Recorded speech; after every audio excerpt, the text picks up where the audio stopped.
Richmond National Battlefield Park is known for its rich history, but historians say they've recently learned the battleground served as a place for black soldiers to cast their ballot. 8 News reporter Allison Williams explains how visitors got a glance at what the site was like more than 150 years ago. The very first Black Union Army votes happened just a few yards from where I'm standing right now. But it's a story that's lived in the dark for over 150 years. Until now. Excited to do this.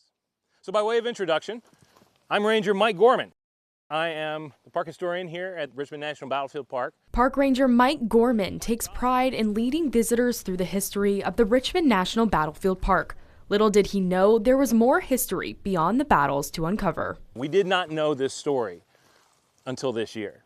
While reading Black Civil War correspondent by Thomas Morris Chester, the only black reporter for the Philadelphia Press in 1864, Gorman learned the battlefield also served as a place for soldiers to cast their ballots. Chester reported 194 black soldiers voted in the presidential race between Democratic candidate George McClellan and Republican candidate Abraham Lincoln. At the unveiling today, Park Ranger Avery Lentz portrayed Chester, playing him in a Q&A portion.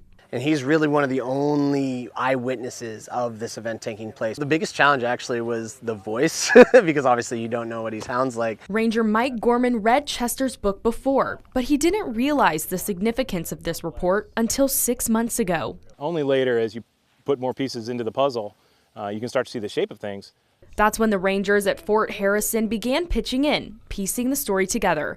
The story begins in Ohio in 1831, when the Supreme Court ruled skin color alone is insufficient, so any person who was more white than black was legally white. That's how they determined who could vote and later serve in the Civil War. So this tour is going to raise all these questions. Race, identity, who gets to define that? How is it defined? Who gets to serve? Who gets to vote? They joined the Union side against the Confederates fighting to abolish slavery and ended up at Fort Harrison just outside of Richmond. On November 8, 1864, these black soldiers casted 194 votes for Abraham Lincoln and none for George McClellan. Lincoln beat McClellan and served his second term as president. The fact that it took place right outside of Richmond, the Confederate capital, the real importance to me is that we tell that full story. We're living in the world that they made possible. And I always think about that when I'm voting. From now on, Fort Harrison will be including this story in the tours they already do about the battles that took place on this ground. In Henrico County, I'm Allison Williams, 8 News.